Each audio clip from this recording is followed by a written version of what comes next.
morning. This is Trey Abney. I'm the Director of Government Relations for the Chamber of Reno Sparks in Northern Nevada. On behalf of NevadaSmallBusiness.com and Nevada State Bank, I'd like to welcome you to today's webinar entitled Insights, Impact of New Regulations on Small Business. Now, many of us and many of you and many small business owners are wondering what lies ahead in 2013.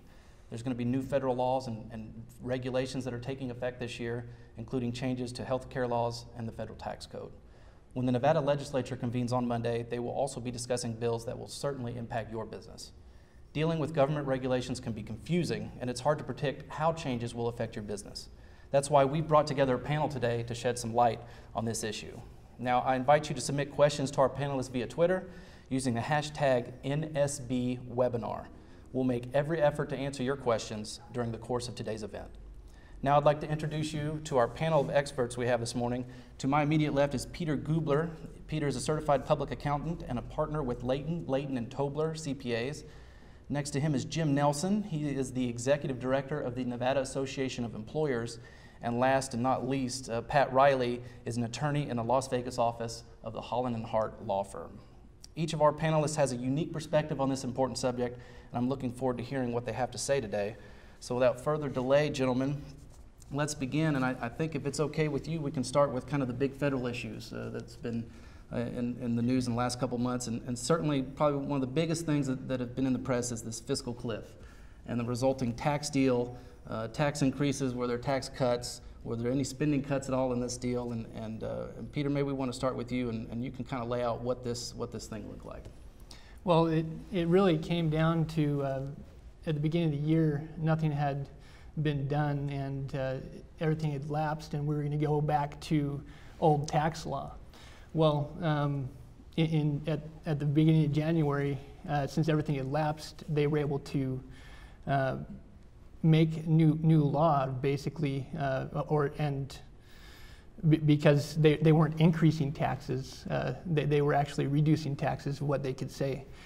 So what we ended up with, basically, was some extension of some of the old law, and some things we had tax increases. Basically, there was three things that happened. There was the extenders, there was tax increases, and that we had permanent changes. So basically, those are the three things that happened. Now, you know, there was talk that you know, we would only have tax increases on the upper income, the top 1%, whatever the phraseology was. But we did see, everyone saw a payroll tax increase. Can you talk a little bit about that? Yeah, all wage earners had a 2% tax increase. There was a payroll tax holiday that expired, and so everybody saw a 2% increase in tax in their wages. Now, other tax increases hit the wealthy.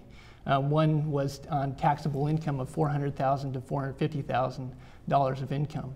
If you're single and you had $400,000 of taxable income, there is now a 39.6% tax bracket. And if you're married filing jointly, there is a tax bracket in the 39.6% at $450,000. So we saw a compromise in that regard. Obama wanted it down to be around $200,000, $250,000, but they were able to move it to $400,000, $450,000. Some of the other tax increases include a P's and PEP increase, and basically what that is there's a phase out of personal exemptions, and there's a phase out of itemized deductions. And the phase out of personal exemptions, it happens for single individuals around the $250,000 of AGI, or adjusted gross income, and for married filing joint couples of $300,000. So, and that's also for the phase out of itemized deductions. Now, the thing that happened there is that the more income you make, the more your phase out starts to happen. Now they call it PEP for personal exemption phase out, and P's. There was a congressman named Don Pease, and he in the 90s came up with this idea of phasing out the itemized deductions and the personal exemptions. So that's where you get your PEP and the Ps. Now, you can have your itemized deductions phased out up to 80% based on this, and your personal exemptions can be phased out 100%. So really, this is one of the main tax increases for individuals, is once you hit $250,000 if you're single in adjusted gross income, and $300,000 if you're married filing joint. That's when your phase out comes in. So those are two big increases that came about. Some other increases that are coming about this year are the Medicare taxes. There's a 3.8% Medicare tax that comes in on net investment income. And what's unusual about that is that actually affects passive income. And as far as if you have an ownership in a partnership and you have a passive ownership, there's a 3.8% tax that could hit you there.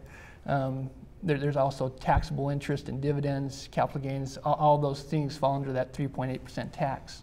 And that will hit you if your modified adjusted gross income is $200,000 if you're single and $250,000 if you're married filing joint. There's also another Medicare tax on wages of 0.9%, and that will also hit you when you hit wages of $200,000 is when they'll start withholding that tax. So if your wages get to $200,000, they're going to start withholding a 0.9% tax, basically, if it's going to apply for married couples on your joint wages and single individuals on just your wages. So if you have two jobs and you're making $125,000 at both jobs, you're going to get over the $200,000 threshold, but you're not going to have that 0.9% withheld, so it's going to be picked up on your tax return, is where that tax comes into play. So there's several tax increases in the new law. Now you mentioned capital gains briefly. Is there anything more on that? Did they do more on capital gains? Did they raise those? Yes, those absolutely. Yeah. We have more of a progressive tax system for capital gains now. You'll see a 0% tax rate for those under 25% in their tax brackets. You'll see a 15% tax rate between 25 and 39.6% tax brackets. And then you'll see the 20% when you get to 39.6% tax bracket.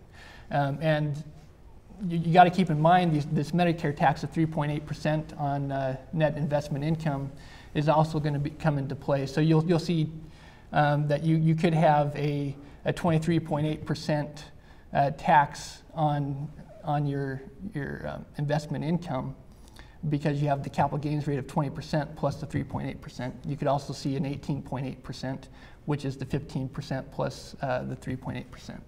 So they've done more of a progressive system with our capital gains rates. And then finally, I don't want to keep you on the hot seat too long on these specific taxes, but can you talk about just briefly about some of the notable, the permanent extensions? You know, because we have a Congress that's operated, you know, the last decade or two where we have temporary tax cuts, and then we have to reauthorize them and reauthorize them and reauthorize them. And so this bill did extend some of those cuts permanently. Yes. What you'll find, and I appreciate what they've done from a tax perspective in that they've fixed the tax brackets. You know, it was crazy not knowing what the tax bracket was going to be.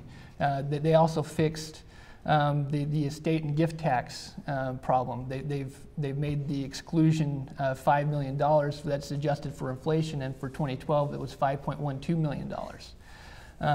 So that's fixed, and then the highest estate tax rate is 40% now. You can also make annual gifts that for 2013, $14,000 per individual. So they've fixed these things so that we can have some certainty in the tax code, which I appreciate. They've also done some things for families. One of the things that they've done there is that they've patched the AMT permanently. before we were coming each year and we didn't know whether they were going to let the AMT patch expire or not.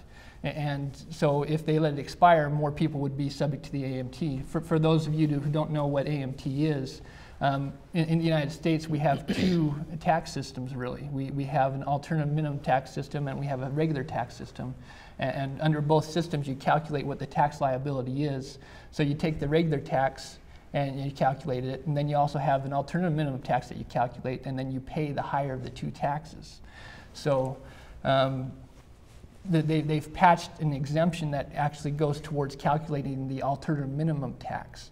And so people aren't going to have to pay as much alternative minimum tax as they would otherwise. So it's a good patch, in other words. So. Sure. But this bill did extend some non-permanent taxes, like sales taxes for Nevadans. You know, since Nevadans can't deduct income tax, since we have no state income tax, the sales taxes were extended, but they weren't made permanent. Exactly. Right. There's some non-permanent things that they made as well. A lot of these have to do with businesses.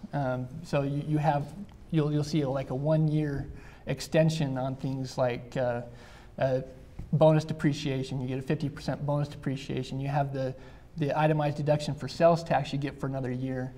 You have an expensing election that allows you to expense purchases that you make during the year of $500,000 or more. Well, sorry, not. You can expense $500,000, and there's once you reach $2 million in purchases, that expensing ability goes down. But for most small businesses, you're not going to have that problem of being able to expense those purchases in the first year. So those are things that they did for businesses. They've also fixed the American Opportunity Tax Credit for 5 more years. That's through 2017. And that's a good credit for education in the fact that you can get $2,500 credit. Before we had the HOPE credit, which was $1,800. And you know, you could only use tuition and fees related to schooling on that, but now you can do other things, course-related materials that you can use towards the credit. So that is a good extension for people with education. They've also given people that are 70 and a half or older the ability to take a retirement distribution from an IRA and to take that distribution and to give it to charity directly.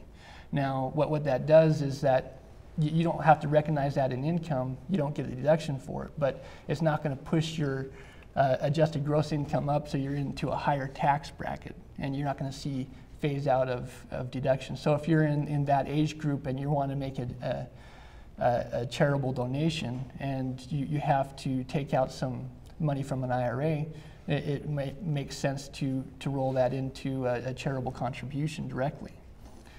So they've done some of these temporary things that will help individuals and businesses, and it will remain to be seen what happens at the end of this year, whether they extend it again or not.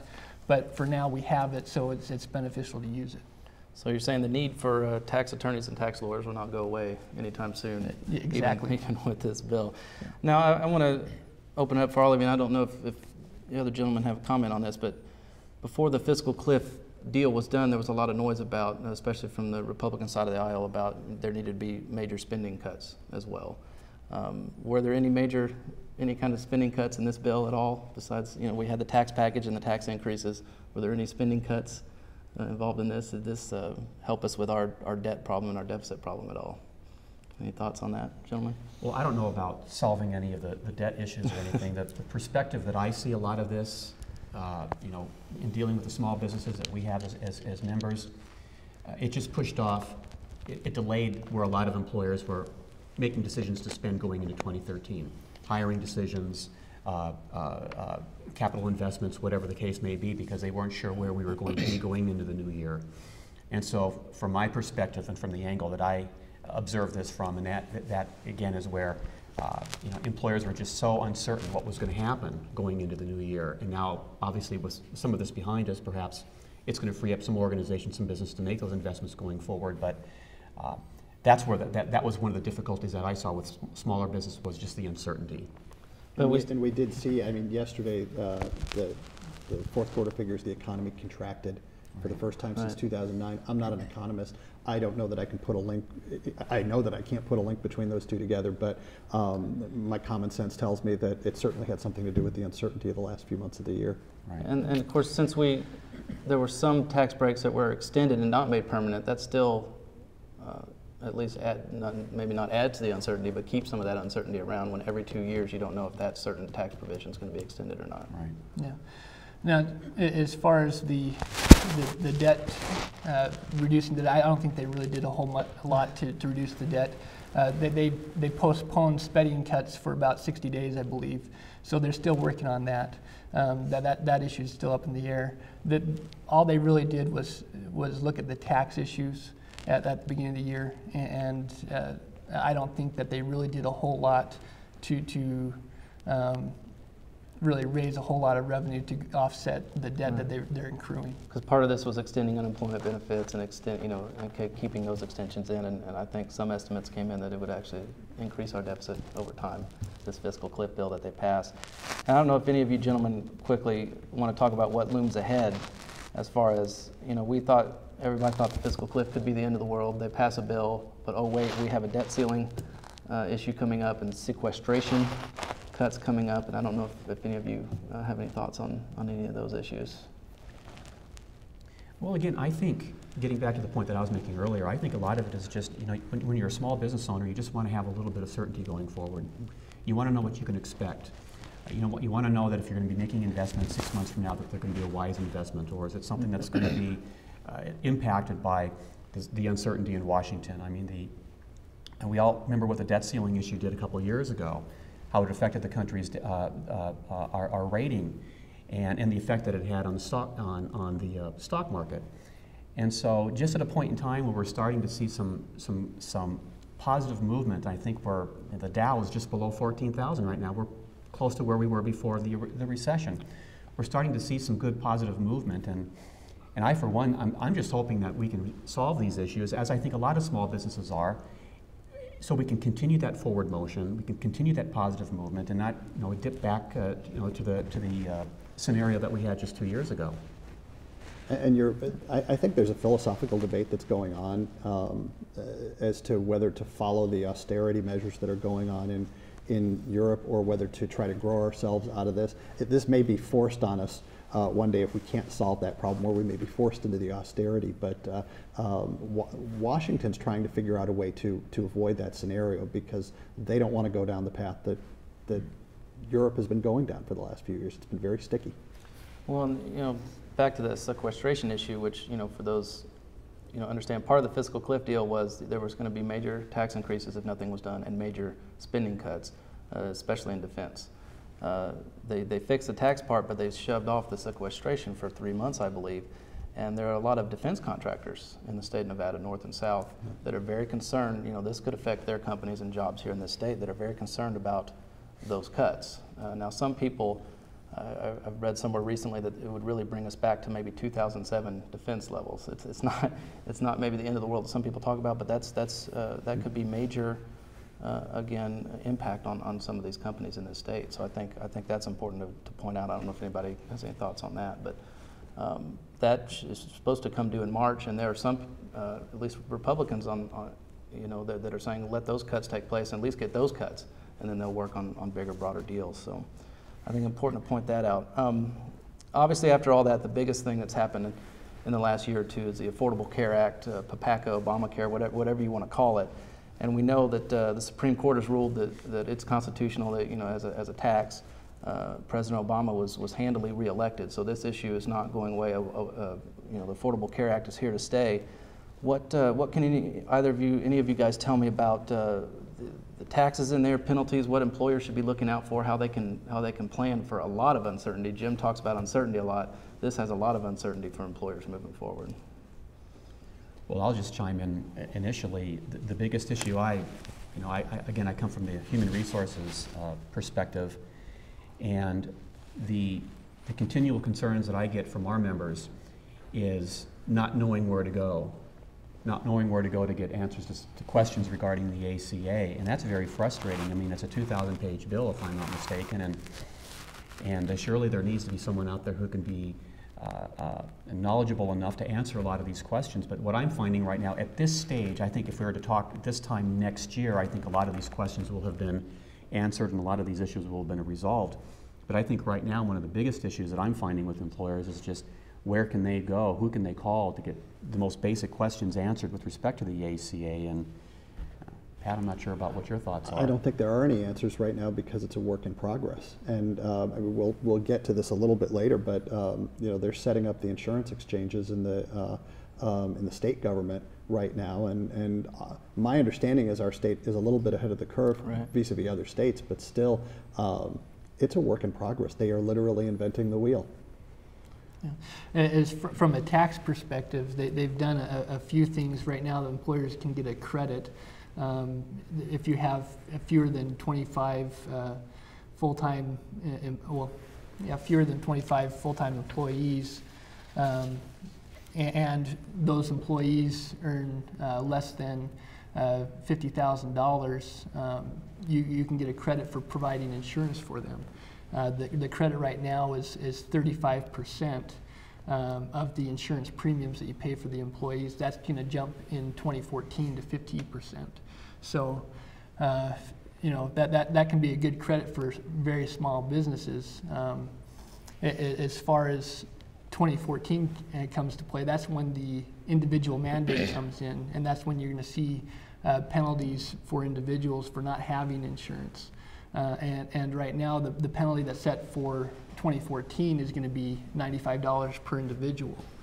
And then starting in 2015, basically they're ratcheting it up each year to get to kind of a full level.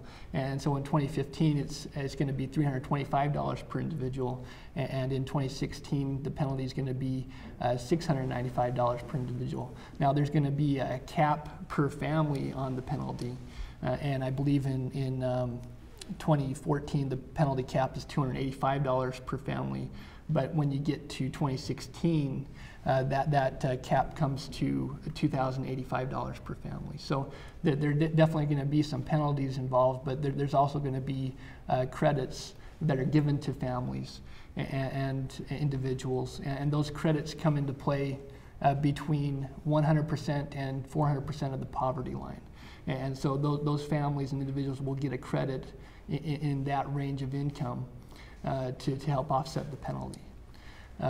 Also, you have a requirement for employers, and starting in 2014, to provide insurance.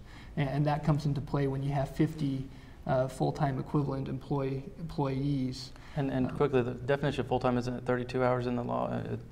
I believe it's 30 hours. 30? Yeah. Okay.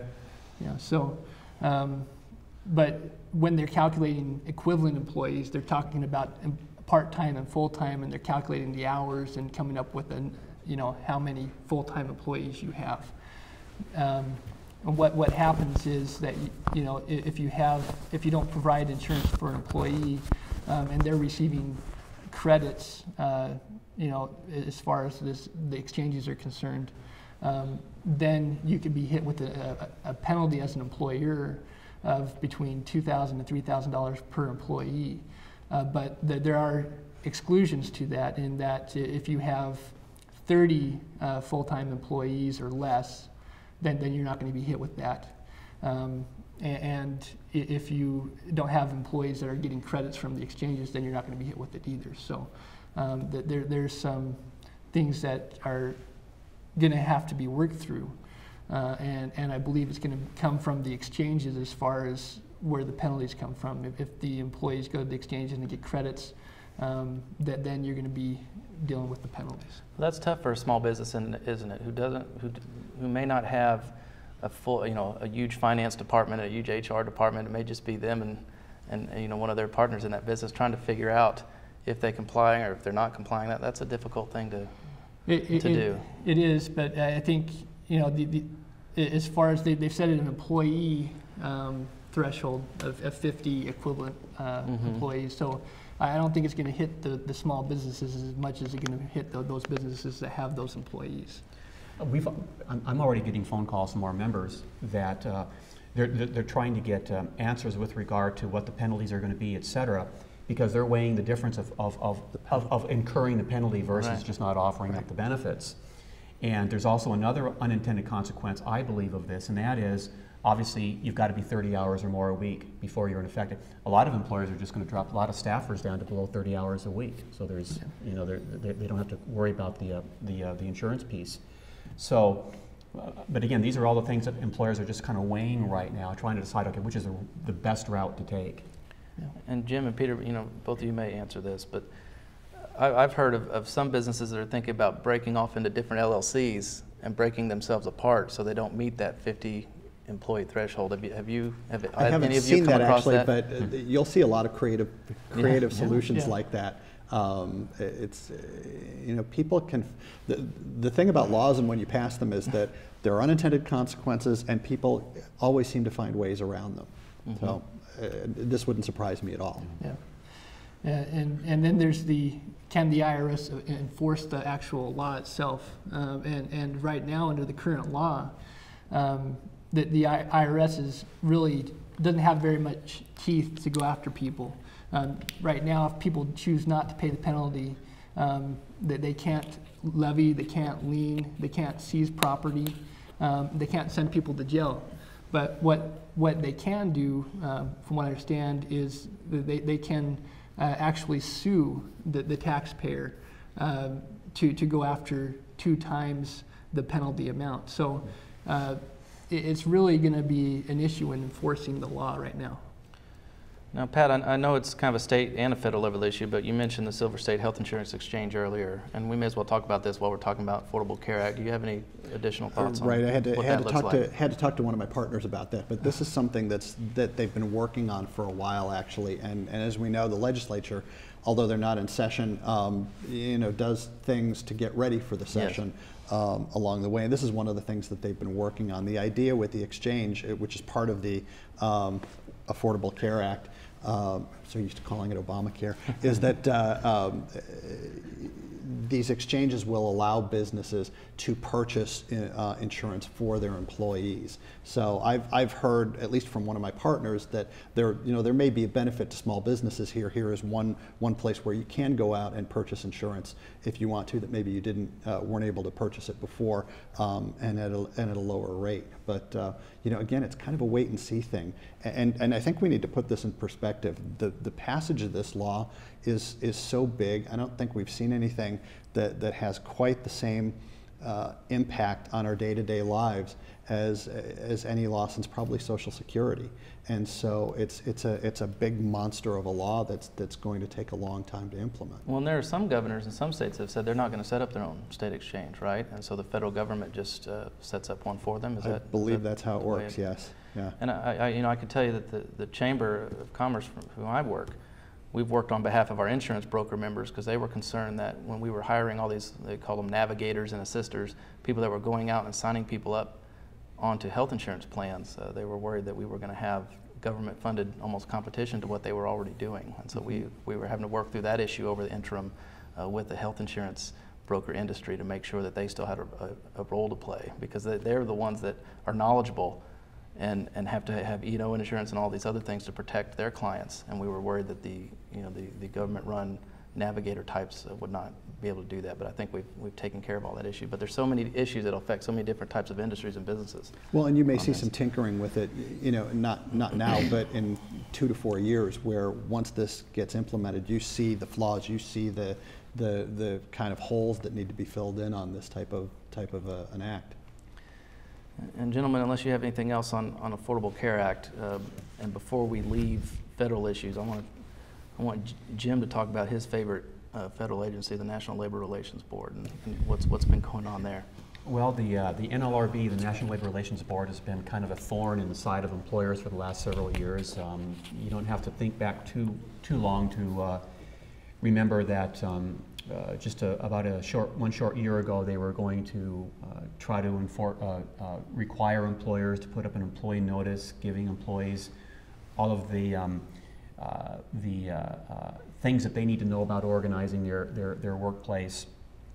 They had what we call the ambush election rule that was floated out there for a while. It was going to basically shorten the time frame between certification by the NLRB and the actual election itself from about 45 to 60 days down to about 10 or 12, which would have significantly impacted the outcome and most likely in favor of the union.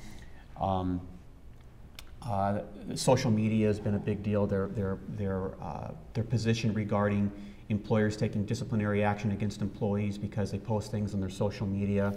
They've been getting involved in that. They've been telling employers that, basically what they're saying is the social media is now the new water cooler. If I can say something at the water cooler at work, I should be able to say it or post it on my Facebook page or some other social media outlet. And so they've really more than, it's certainly in my career, but I think if you were to talk to some folks who've been around much longer than I, the NLRB is more involved in business now than they've ever been. And of course, the other day we just got that court decision which invalidated President Obama's recess appointments. A lot of the things that they've ruled on in the last year or so have been, it's pending now to determine whether or not, well, I guess it's, you have a better thought from my understanding is that a lot of the work that the NLRB has done for the last year and a half is just done. It's just going to have to be redone. Yeah. Yeah. So you literally go back to square one. Yeah, and of course, which is not necessarily bad for employers, right? If all that stuff goes away that they've done the last year. But does it come back? Right. Do these things come back? When the panel gets set again, are these issues going to come back, and are they going? I don't think a lot of this stuff is for sure off the table. Sure. I think it's likely to come back, but there's absolutely no doubt the NLRB, EEOC, DOL, ICE, they're all, with the re-election of Mr. Obama, they've all been re-empowered as far as going out and enforcing the laws. And I just read an article the other day where the IRS is ramping up their enforcement division.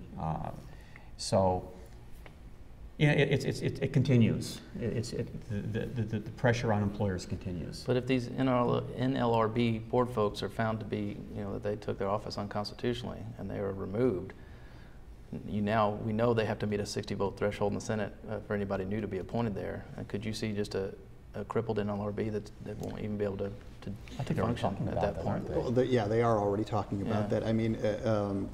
This is the problem with recess appointments. We actually saw it in the diplomatic circles with the UN ambassador when Bush was president. He wanted to appoint, I forget his name, but the recess appointment is designed to break that gridlock. But if the recess appointment's unconstitutional, they have to sit down, and either Obama needs to appoint that odd member who breaks the tie, who's not going to be quite so activist in the eyes of the Republican Party. That's what they have to do to get that appointment approved. And then they can get back to work, because right now the work that they've all done appears to be for naught. Let's move a little closer to home now and talk about, we've got a legislative session starting on Monday. So start talking about what's going to happen in Carson City.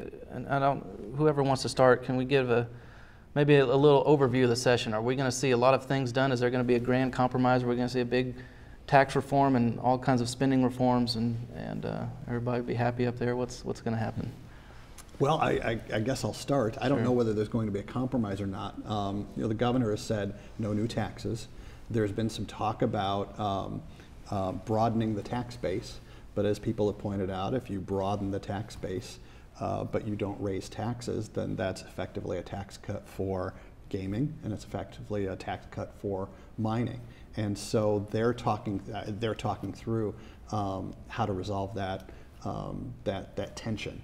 I don't know how it plays out, but that's clearly where it's headed. I think it would be a good idea for the state in the long term to broaden the tax base, but that's a tricky thing to do. One of the things that's special about Nevada is that we don't have a state income tax, and that's a reason why a lot of people are here. So anytime you start talking about taxes, people start getting nervous. Well, it's interesting, and we already have a tax out there. The teachers union has tried to push this margins tax initiative. We're waiting for a Supreme Court ruling, which could come today. They released their rulings on Thursday. That would say whether that can go to the legislature or not. And if it does, I think we can all agree they're not going to get a 2/3 vote in both chambers to move a margins tax, and the governor certainly wouldn't sign it if he received it. But if they don't do anything with it, they can either, they can propose an alternative, but either way, that goes to the ballot in 2014 if nothing's done with it. And that is something that all of our businesses, not just the large out-of-state corporations that, quote, don't pay their fair share, which is what we hear a lot, but that margins tax affects a lot of businesses that aren't just the large ones you always hear about. So that could be a day one, day two conversation if that does get to them. The Democratic leadership, Senate Majority Leader Mo Dennis and Speaker Marilyn Kirkpatrick have said that they're going to start a tax conversation on day two. 2 years ago they had a margins tax proposal and a sales tax on services, which is one way that's been talked about to broaden the tax base. If you put a sales tax on services, your dry cleaners, CPAs, lawyers, car washes, et cetera, and then lower the rate on goods, would that be a way to go? Do you guys have a thought? They're talking about a tax on legal fees. Heaven forbid.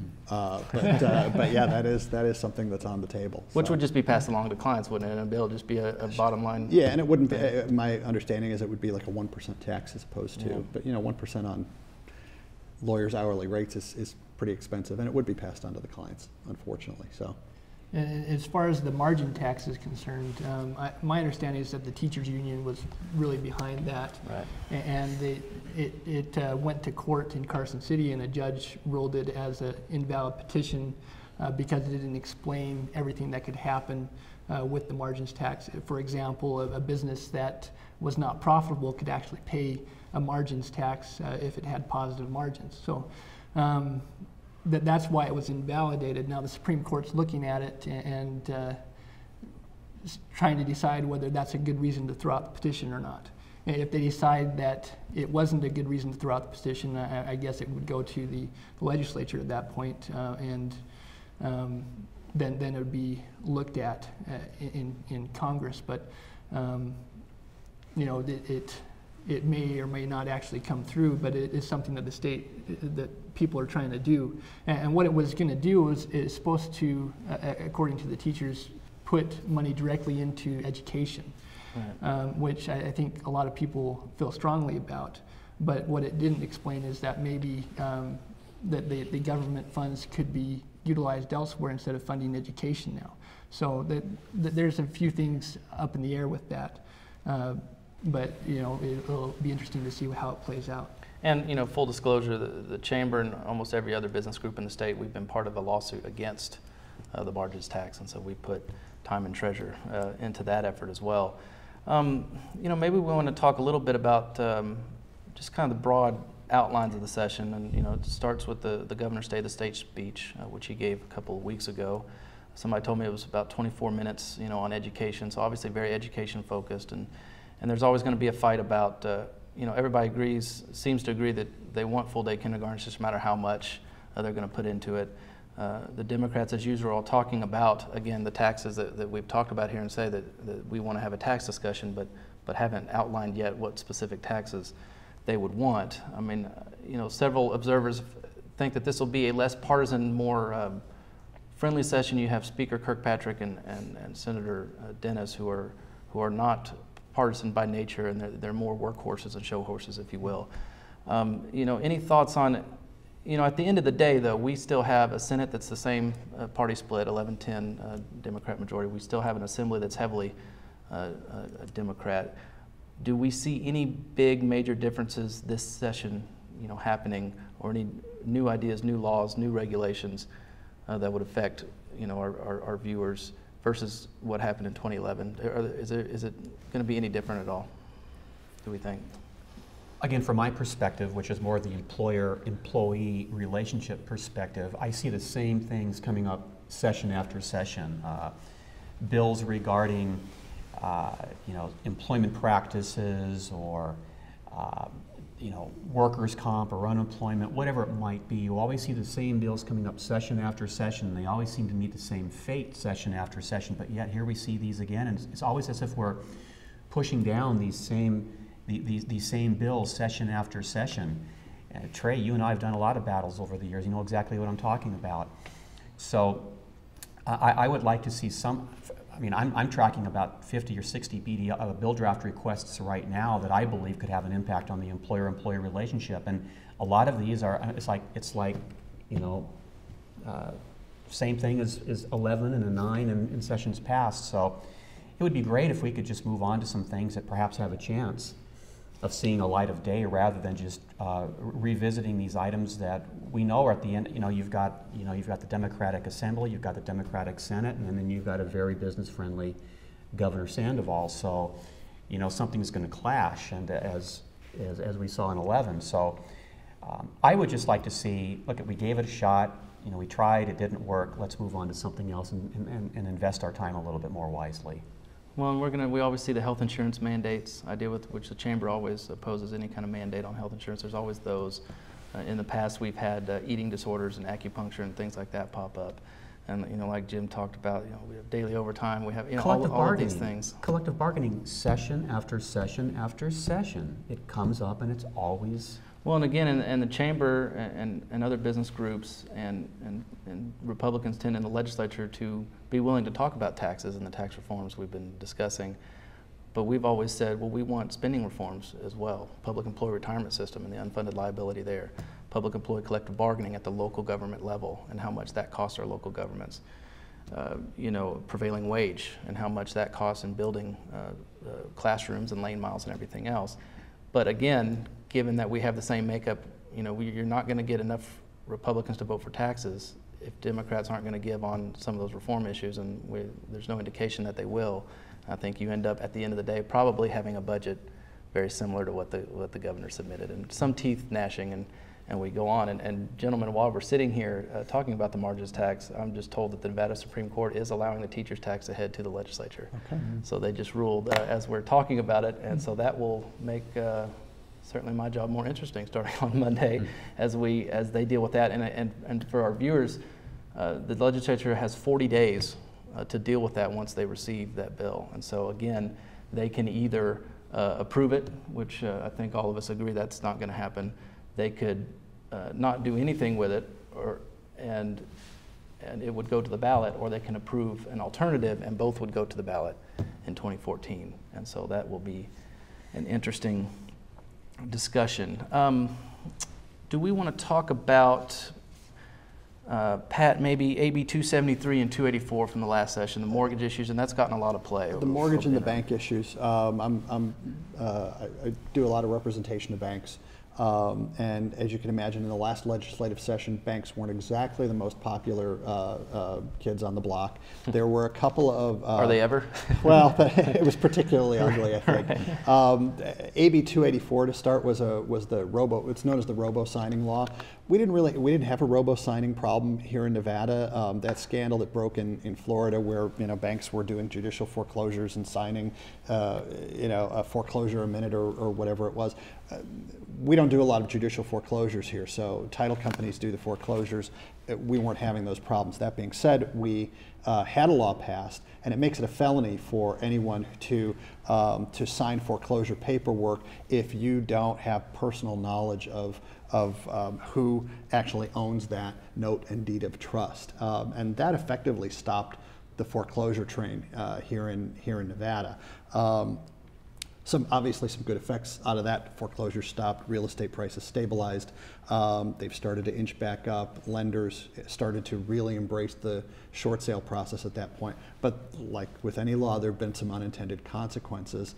And one of those is that you have some strategic defaulters who are simply sitting in their properties, who are just sitting in their properties, and they're not paying for where they live. And when you live in a house like that, you also don't keep the pool clean, you don't water the lawn, you don't do the upkeep on the property.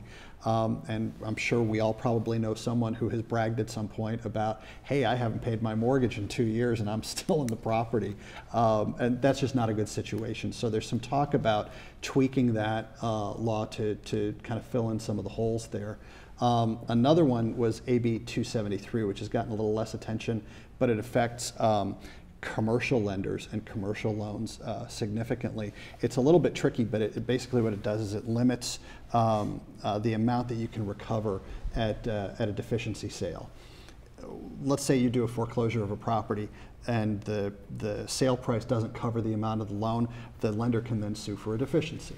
And what happens is if that loan has been assigned to someone, the way the law is written is that you cannot recover any more than you paid for it. So if you may have seen it when you've taken out a loan on your home, and a month later you get a note in the mail saying, well, the bank that you borrowed the money from is not the lender anymore, it's so-and-so, you have a different servicer. Well, under this law, you can't recover any more than you paid for it. The danger is that it freezes up the credit markets, especially for businesses. Because banks look at this and say, why in the world would I want to loan money to businesses? Why in the world would I want to take on this kind of credit risk? There's not a lot of talk going on about it in the legislative session, but there's a Supreme Court case where we're all waiting for a decision. It was argued back in October, and depending on how the Supreme Court comes out on it, that may trigger a discussion again about maybe fixing that law, because there are issues of retroactivity, there are issues of, you know, what happens when the FDIC took over a bad bank and just assign that money to a new bank. It's a real mess. And so we're hoping that somebody addresses it at some point, but we're all waiting for a Supreme Court decision first. Well, as you discuss, you know, as there's been discussions about tweaking these bills, I mean, everything I've read, a lot of people say, yeah, there's some good ideas in there that needed to be done and we're fine with, but there's other stuff that's causing real problems. Is there anybody opposed to doing the tweaks, or does everybody seem to be working toward an agreement that, yeah, there needs to be changes? And I mean, do you see? Well, with AB 284, I think there's a discussion going on, and there might be actually something happening. I don't think there's anybody opposed to making changes, but it's a matter of, you know, getting people's attention. Both of these bills, by the way, were sponsored by Marcus Conklin. Right. And no longer there. He's not there anymore. Right. So, my understanding was that even before he was gone, he was open to, you know, at least taking a look at it again. You know, the law was passed. These laws were both passed with the best of intentions, right. But you know, again, sometimes they don't see the consequences until after they're passed. It's interesting. I actually heard about a new law that somebody's talking about up there. I actually haven't seen the bill yet, but somebody wants to propose, if somebody's sitting in a property and the bank can't come up with the original paperwork for the loan, that person can sue for adverse possession, basically get a free house. I can't imagine that's going to get passed, and I can just hear the bankers, you know, start to sweat as as that gets thrown out there. But you know, it's pretty amazing what the environment that there still is with regard to banks after the real estate crash. And Attorney General Cortez Masto's been involved. She's had meetings with folks, right, and trying to help this process along. That's my understanding. Yeah. Yes. Yes. Okay. Anything, Peter, on any of that? Let's talk about, Jim, a little bit of some of the issues that don't necessarily make the front page, but that we're dealing with, and you mentioned before, stuff that we kind of deal with session after session. But there has been some interesting new BDRs that have popped up, bill draft requests that have popped up. One is Assemblyman Bobzien's bill about Facebook, an employer not being able to ask job applicants or their employees, from what I understand, for their Facebook and other social media passwords. And I've never heard of that being an issue in this state, but you know, you hear a news story every once in a while where an employer wants to see what somebody's putting on their Facebook page, either pre-employment or after they've been employed. What can you tell us about that? I think a lot of this is just a result of what's been going on federally with the NLRB. It's becoming such an issue. I mean, you can hardly open up a human resources magazine or periodical these days without seeing something about social media. So it wouldn't surprise me at all if the local attempt here was just a result of what's going on federally. And well, I shouldn't say obviously, I haven't seen a bill yet. I know there's right. a BDR, so I don't know what the language of the bill is. But it wouldn't surprise me if it was very similar to what some of the positions that the NLRB has taken so far, some of their opinions that they've written on the subject. Do you think a lot of your members or even chamber members would have a problem with if they were just told, look, you can't ask for passwords? Now, if you're told about something on a Facebook page or somebody comes in and says, look what your employee you know, if you see it and given that information, that's one thing. But as far as asking for the password to actually get into their account, do you think many employers, A, do that now, and B, would care if they're prohibited from doing that in the future? I've never had an employer call me and say, hey, look, are we okay in you know, requesting the password so we can go on their Facebook page and see what they're writing, see what they're what they're all about. I've never had a member call me and ask me any information like that. That's not to say that employers don't or haven't done that. It's just that I've never received a phone call from an employer asking if they can do it, or even if it's a good idea to do it. I don't know. I just don't think it's a terribly huge issue. But and the issue is more is when they're told about something. If an employee, if they learn that an employee is bad mouthing the company on Facebook or Twitter or whatever, and what employers can do about that. And that's been more of a national NLRB issue. Yeah, it's called protected concerted activity. If the National Labor Relations Act allows individuals to do certain type, they can say certain things, they can do certain things at work, and the employer can't do anything about it. It's protected activity. For example, if two employees want to talk about how much money they're each making, I mean, that's protected under the law. But if an employer took an adverse employment action against them for having that type of a discussion, then it violates the act, and then you might have an unfair labor practice. And so that's where the NLRB gets involved. So, but again, I think what we're seeing here locally is probably an offshoot of what's been going on at the federal level for the last several months. What have we? Just one more kind of random bill. There's a bill from Assemblywoman Flores about I think it's restaurants with more than 10 locations, 20, it could be 20, but it has to do with posting your calorie counts and required to do that. Now, for those of you that travel at all in California and go to Starbucks and you can see all the calorie counts on the menu, I'm not sure if that's where she's going with that or if it just has to be made available. But that's one thing that looks like that's popping up. And it's my understanding that in the Affordable Care Act, there was already a requirement for businesses with over X amount of locations to do that anyway. So we'll have to see how that plays. And then, of course, there's always Assemblyman Mufford's tax on fast food type items and things like that. But for some of the broader issues, Jim, what we haven't touched on unemployment insurance and what's going on in that system. Well, we were talking about taxes earlier, and Pat was talking about, Peter was talking about some of the tax issues that he's been looking at. One of the things that affects just about every employer in Nevada is, of course, unemployment insurance tax rates. And for all of us who, in the state of Nevada, who are considered a taxable employer, our average unemployment insurance tax rate's gone up from 2.0 to 2.25% for 2013. And as a result of the huge amounts of money that the state's been borrowing against the feds, to pay off UI benefits here in Nevada, the result is that we've got an insolvent trust fund, and we're actually in the red with respect to the trust fund. So we've been borrowing money, millions and millions of dollars from the feds, and so at the federal level, there's also a federal unemployment tax, which is 6% of the first $7,000 of an employee's wages. Well, historically, what's happened is that 6% FUTA tax rate has been offset by 5.4% because we have, in Nevada, we have a federally recognized employment UI system. So employers have been paying 0.6% FUTA tax rate as long as I've been around. Well, because we have this outstanding balance with the feds, and we're not paying it back at a speed quick enough, that FUTA offset is going to be raised going forward. So in 2013, the FUTA offset, the tax that we're paying on federal unemployment taxes, is going to go from 0.6 to 0.9%. We won't be paying that until 2014, but every year that we continue to have this outstanding balance, the FUTA offset is going to be raised by 0.3%. So it's 0.6, 0.9, 1.2. In addition to that, there is also, the Employment Security Department is also going to be submitting a bill at the session which is going to establish a solvency assessment here for employers in Nevada. And basically because the funds borrowed to pay the benefits, to repay the funds borrowed to repay the benefits, and to restore adequacy to the trust fund.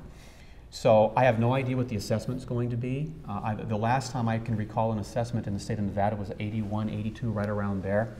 But we've had a very solvent, very healthy trust fund over the last 30 years. So all of a sudden, unemployment insurance has really become a line item, a significant line item in an employer's budget. And we really need to pay attention to that because all the taxes, whether it's local or whether it's federal, they're all going up. Well, and it's interesting to see where we started from. We were, what, Jim, $800 million in the black in that account, Yes, sir. before this started in 07, right before 07.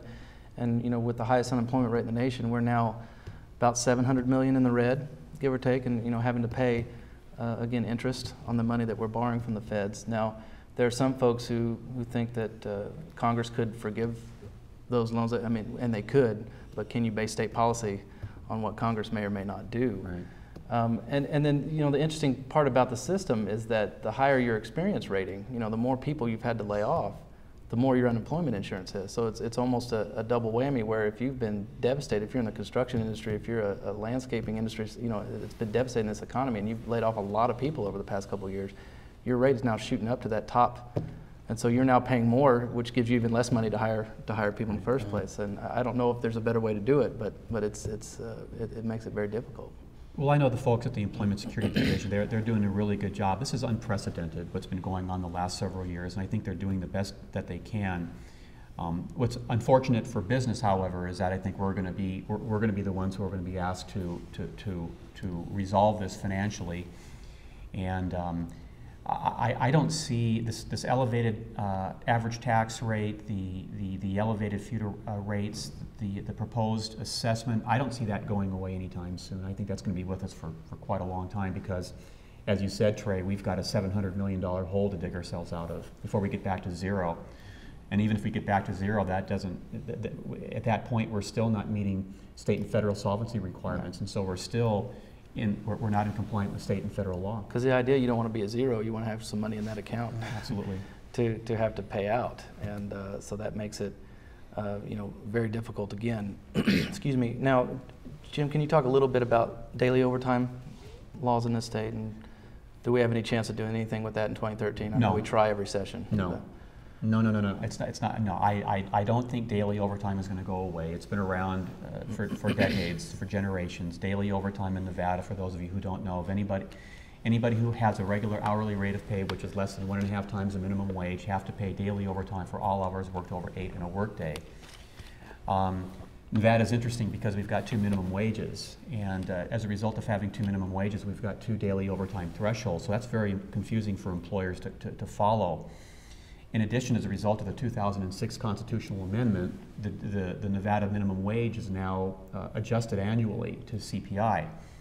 So every single year we've got a new minimum wage that we have to get used to, and two daily overtime thresholds that we have to get used to as well. So it's always a moving target. And Trey, I know that you know the answer to this question, but there's just absolutely no way it's going to go away.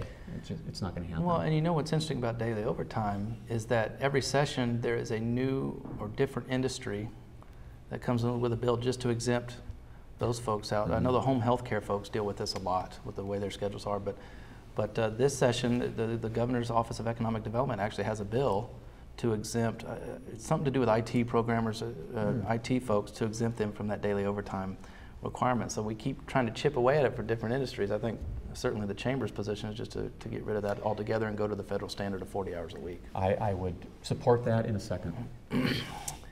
Jim, is there any, before we move to questions here in a couple of minutes, is there any other bills that you're following or that's caught your eye? I know, again, a lot of them are just bill draft requests, which means we don't see the text of them yet and may not be sure what exactly they're going for. But yeah, I think there's two areas right now. The first one would be medical marijuana.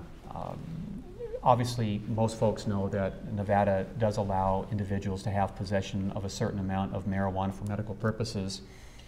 But a lot of employers are calling and asking, well, gee whiz, we have an employee who's carrying this medical marijuana card. We want to, and they think that as a result that they can use the marijuana while at work or be under its influence while at work. And if you read the statute, is that frowned upon? Is that what you're saying? It's, if you read, the statute makes it very clear. An employer can impose upon an individual who's impaired at work because of the use of medical marijuana whatever drug and alcohol policy that they have. So they can be terminated if necessary. Another one is employee misclassification. And Pat, you probably see a lot of this at your firm as well. Employee misclassification, what's happening is a lot of employers find it more convenient to classify their workers as exempt rather than non-exempt. It just allows them to pay them a regular salary, don't have to worry about overtime, et cetera. Well, what's happening is well, let me back up. Let me back up a little bit. With respect to this particular statute, really what it's talking about are independent contractors. I get my misclassification mixed up. They're really talking about independent contractors. and classifying workers as ICs rather than employees because the employer doesn't have to pay the payroll taxes, et cetera, et cetera. It makes it a little bit easier. Well, what's happening is the feds are recognizing that too many individuals are misclassified as ICs and they should be workers, and so the federal government, being a business like anybody else, that, you know, they need to improve their revenue streams, and one of the ways of doing that is going out there and coming down on employers who are misclassifying these folks and forcing them to make them a worker, and therefore start paying payroll taxes, federal income tax, Social Security, et cetera. And so what they've done here in Nevada is a couple years ago they created a task force to look at it here in Nevada, and I'm not sure where the task force went. One of my staffers was part of this task force, and he was telling me it really didn't go too far. But now I see all of a sudden BDR number 8, which again creates a task force on employee misclassification. Now I don't know if they're going to what kind of work they're going to do now versus what they did a couple years ago. But the misclassification issue is not going away. I think that's going to be around for a while.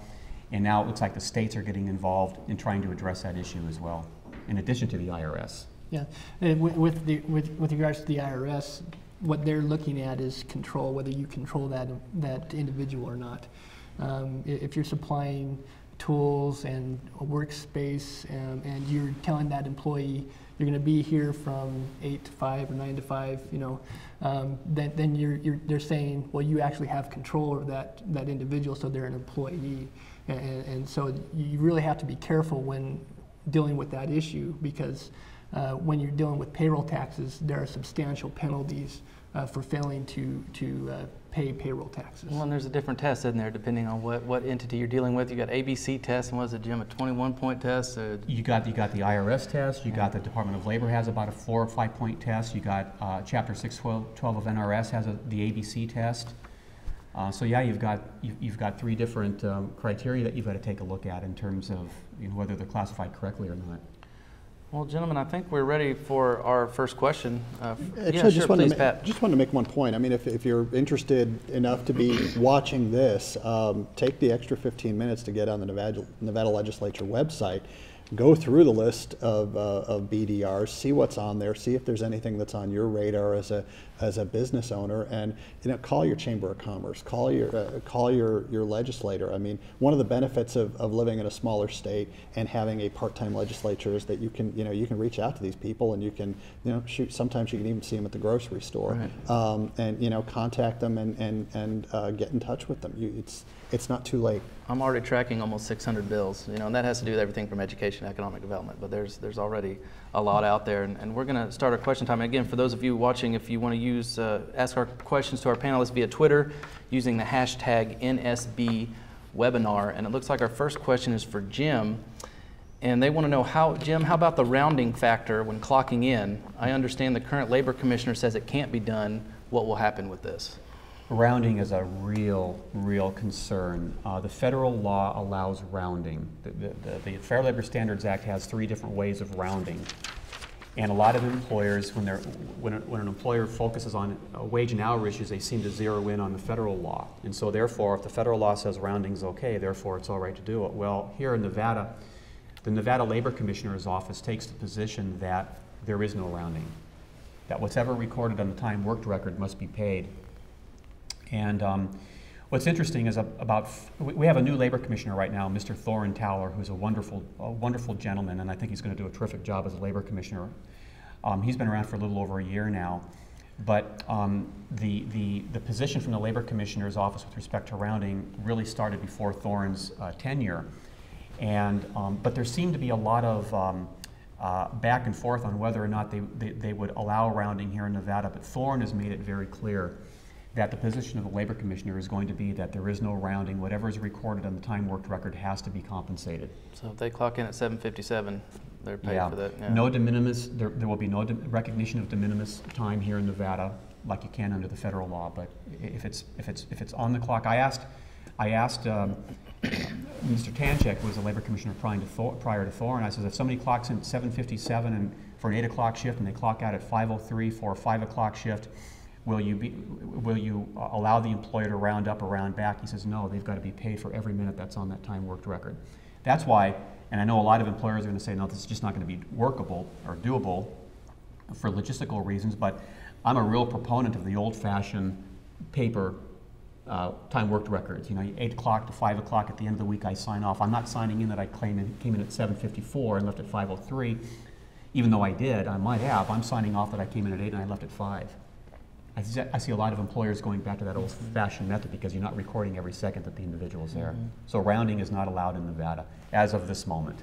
By the way, to put things in perspective a little bit, the Nevada Legislature will only be in session for, what, 4 months every other year? Thank goodness, yeah. Yeah, but the executive branch is in business 5 days a week, 8 hours a day, and I'm not familiar with that decision. I'm not a labor lawyer, but that to me is a really good example of how the executive branch writes laws too, even though, sometimes they're really not supposed to, but they interpret things. Yes. And so I deal with the Nevada Real Estate Division and the Financial Institutions Division, and not the Labor Division. But there's always that play where they just want to do it a certain way, and sometimes they kind of write their own laws even though they're not supposed to. It matters who the governor is and who his appointees are. Well, and who the Attorney General is, right. Even more than the governor, because lots of times these divisions, these departments are relying on opinions from the attorneys in the Attorney General's office, and so it's really there's a disconnect between the governor's office there because we have people who are in two different parties who occupy those roles. So. And Jim, it looks like question number 2 is probably in your field too. What are the current minimum wages? $7.25 and $8.25. $7.25 if you make available to the employee and their dependents a qualified group health plan, and $8.25 if you don't. And on April 1st of every year, pursuant to the constitutional amendment that was passed in '06, the governor's office will send out to the employers of the state of Nevada an announcement which will let employers know what the minimum wage will be for July 1 coming up. And we'll also send out another announcement which specifies what the minimum wage threshold, the daily overtime thresholds will be too. So on April 1st, we can all be looking forward to something from the governor's office to that respect. Question 3, this may become the Jim show. Why are individual businesses and states being charged for the federal decision to extend unemployment benefits beyond the normal length of time?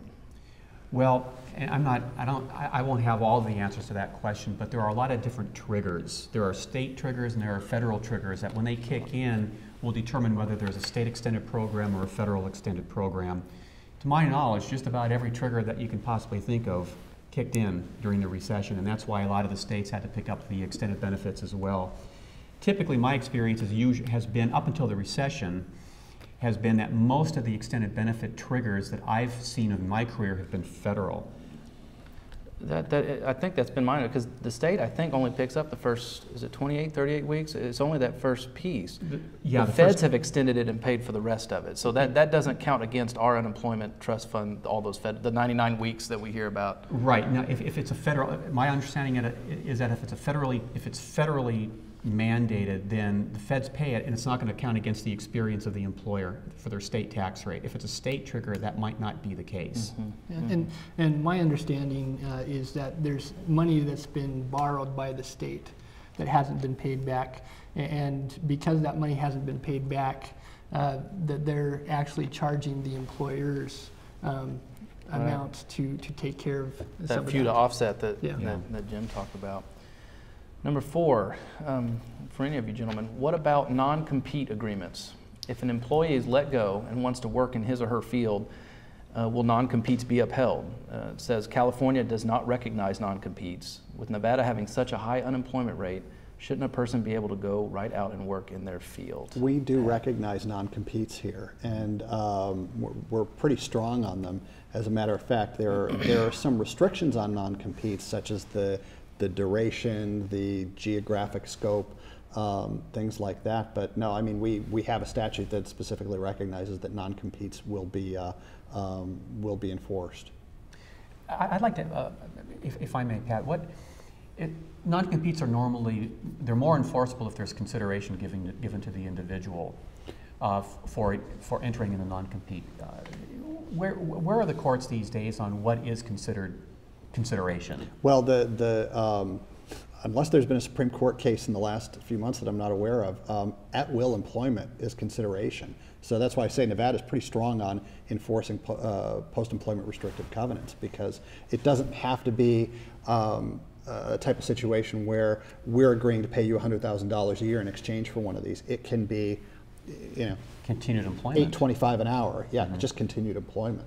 So, but you know, I mean, I understand the public policy that the person who asked the question was talking about. Now put yourself in the shoes of the employer. You're going, you know, you've got specialized information, you've got customers, things like that. You hire an employee, you train that employee, they work with you, and then, you know, after 6 months or a year, they get to leave and, you know, and take all your business away from you. That's, you know, that's troubling for employers. So I think we've always been pretty strong on enforcing restrictive covenants here, and we don't really follow the California law. That's good. It's an interesting one. If taxes are implemented for services, what about those clients that do not pay?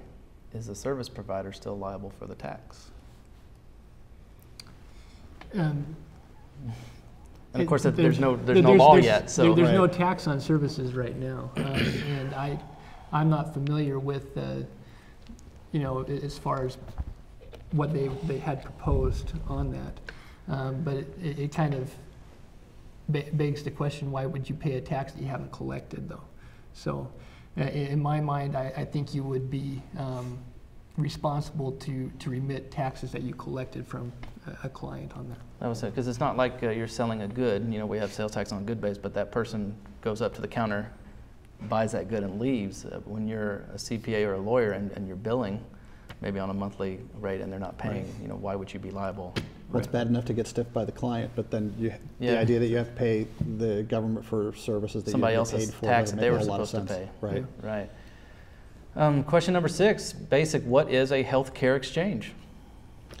Oh, they all look to me. I'm not a healthcare lawyer. I actually had to go down the hall and talk to my partner Matt Malone about this. The exchange is that this is one of the key provisions of Obamacare, if you will, where there has to be a way for people to go out and buy health insurance. You know, if you're going to force them to buy health insurance, you have to give them a place to go buy it. So the idea with this exchange is that the state government sets up an exchange where you have a big pool of people who can buy this insurance together, so they have better access to the insurance, and so that it's cheaper. Conceptually, that's my understanding of how it works. Well, right, and the idea is a kind of a one-stop shop, right? You can go to a website and type in information and see kind of what you would be eligible for, and you know, if you don't have access to a computer, you have an 800 number or something like that where you can call and have people walk through. And I mentioned the navigators and assisters earlier.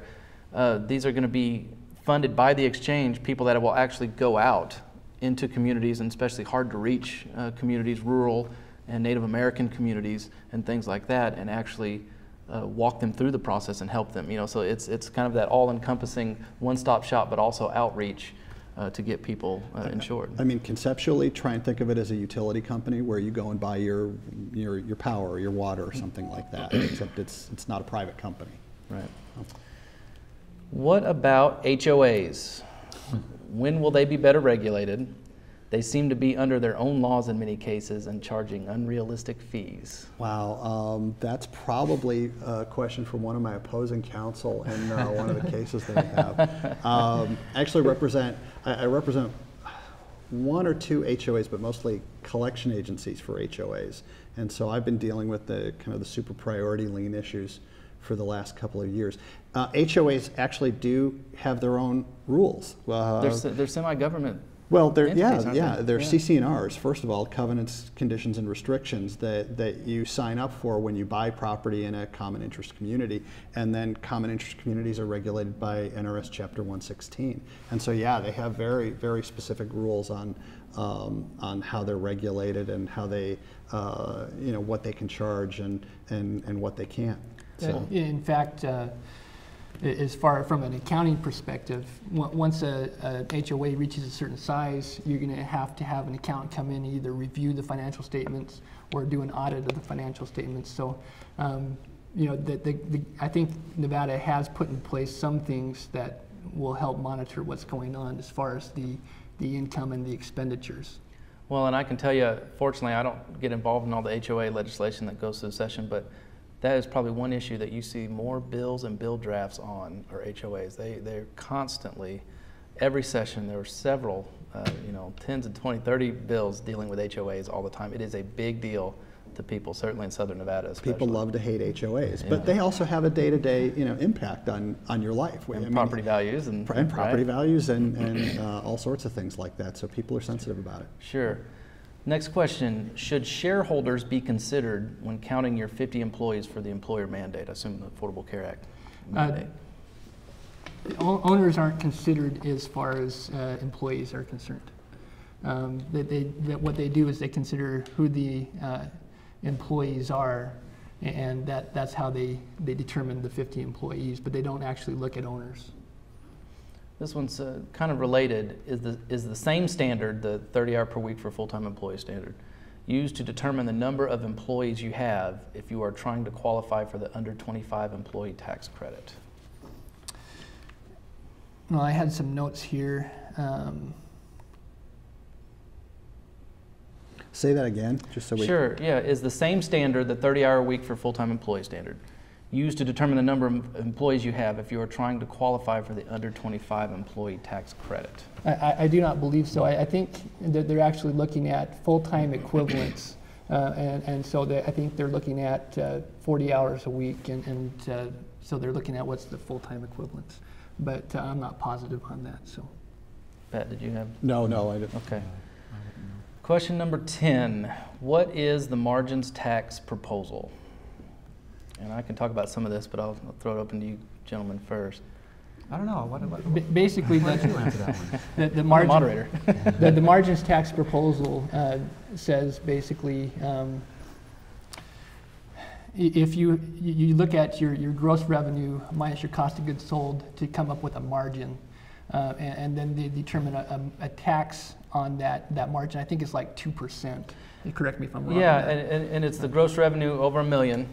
A gross revenue. We're not talking profit here. We're talking gross revenue. And then you have three options. You have the cost of goods sold, you have the cost of labor, or you can take 70% of that gross revenue and then do a 2% on that. There's kind of a three-tier. Yeah, and you choose whichever one is less right. for you. But that's why you would have a situation where an employer actually could be losing money and paying the tax, because under the three methods, you could actually have positive gross margin. Yeah, and that's one of the keys. You could lose money and still have that positive gross margin. And then again, $1 million in gross revenue, again, not profit. $1 million in gross revenue is not that much when you're talking about a business. So you're not talking about all big out-of-state corporations. You can be talking about a family restaurant, a family convenience store, who I don't think most people don't consider big businesses. And so don't let people tell you that the margins tax will only affect big businesses that aren't paying their fair share. It's not true. Next question. If the legislature decides to tax services, would that apply to doctors and other medical service providers? Again, a hypothetical. It is a hypothetical, and a couple of the hypotheticals that got thrown out to me were not just services across the board, but maybe services for just specific industries, like the legal field. So we don't know. I mean, until the bill's written and voted on, we have no idea. I mean, if I had to guess, they're going to immediately take out any kind of medical, not good politics to tax people for going to the doctor or the dentist. But realtors have an issue with this too, because the way they receive their income, some of them could actually be considered an income tax, which of course we're not allowed to have a personal income tax here in Nevada. So the chamber tends to believe that if you're going to have any kind of tax, it needs to be broad-based, fair, apply to everyone. When you start having different exclusions and carve-outs, that's the problem. And then of course the other issue is, do you only do it at the retail level, or do you worry about the tax pyramiding when you have business-to-business transactions going on? Because our sales tax on goods, we don't tax those transactions at the wholesale level, just at the retail. So there is a lot of unanswered questions on the sales tax proposal. The one that was introduced last time would even tax chamber dues. We send out our invoices monthly or yearly to our members, and we're a nonprofit 501c6. And since we provide a service, there would have been a tax even on our dues. So it's pretty broad reaching if you think about it. Okay, next one. How do taxes apply to a managing member who is listed on an LLC or corporation but not receiving any income in a given year? Well, it depends on how that LLC was set up. If you've set up to be taxed as a corporation or as a partnership or as a sole proprietor, which is a Schedule C business. If it's a sole proprietor or partnership, then the taxes are going to flow through to the individual. If it's a corporation, it depends on whether you opted to be an S corporation or a C corporation. If it's an S corporation, the profit or loss is going to flow through to the individual. If it's a C corporation, then the entity itself is going to pay the tax on whatever income there is. Now, if you're a corporation, if you're making money, you ought to be paying yourself a wage. So, you've got to pay attention to that, because the IRS can come in and recharacterize income as salary if you don't pay yourself a wage. Again, if for those viewers that want to ask questions, it's the hashtag NSB webinar for any of our panelists. And again, I guess that last question was directed towards managing members of LLCs who are not third-party managers, but actually have a membership interest in the LLC. So wouldn't they just be taxed based on whatever their distribution is as a member? Well, under federal law, you can opt to actually be a corporation for tax purposes, or be a partnership, or if it's a single member entity, then it's like your sole proprietorship. Right. So it really depends on how you elected to be taxed when you set up that entity. And gentlemen, we are almost done here, so I wanted to go ahead and ask each of you if you have any final thoughts, and I'll start with Peter, if you have any final thoughts before we close out. I think through our discussion, I think it's clear that there's a lot of things that are affecting employers right now, between taxes, unemployment.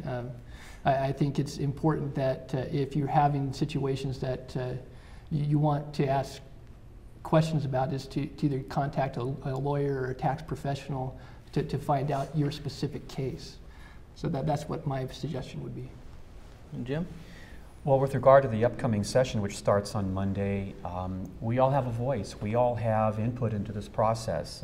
Believe it or not, contacting an elected official, emailing him or her, your position, your opinion on something, it works. They read this stuff. It really, really works. And so as a business community out there, let's don't just sit back and take this from them. If you have issues, if you have positions on particular pieces of legislation that you don't think is helpful, say something about it, do something about it. Just don't sit back and be silent. As Pat was mentioning earlier, go to the Nevada Legislative website. They're at www.leg.state.nv.us. Go there, study the BDR list, study the bills, know when the certain committees are going to be meeting. Be involved, because it really does make a difference. Yeah, and that was my final point. I was actually looking at your cheat sheet, your BDR list, because you don't actually look at the bills. You don't want to spend the time to look at the bills right now, but it'll give you the topics, the subject matter, and like I said, probably 15 minutes just to kind of scroll through, and if you see something that catches your eye that affects your business, call your Chamber of Commerce, call your local legislator, because they will listen. They're busy now, but if you've got a particular concern, they want your input. Because the devil's always in the details. It's these are all well-intentioned. These are all nice ideas. The problem is in implementing it and figuring out how to make it work without creating new problems. That's really difficult. All right, as someone who has written a law that has been struck down as unconstitutional before, not proud of it, but it's not an easy job. So, Peter, Jim, Pat, thank you very, very much. That was great information. On behalf of NevadaSmallBusiness.com and Nevada State Bank, I'd like to express our thanks for taking time out of your busy schedules this morning to share your insights with us. Thanks to everyone who submitted questions via Twitter. If you'd like to see this webinar again or invite others to see it, a recorded version will be available within 48 hours on NevadaSmallBusiness.com. The next Insights webinar will take place on March 19th on the fundamentals of SBA lending. I encourage you to register today at nsbank.com/webinar to find out everything you need to know about getting a loan from the SBA.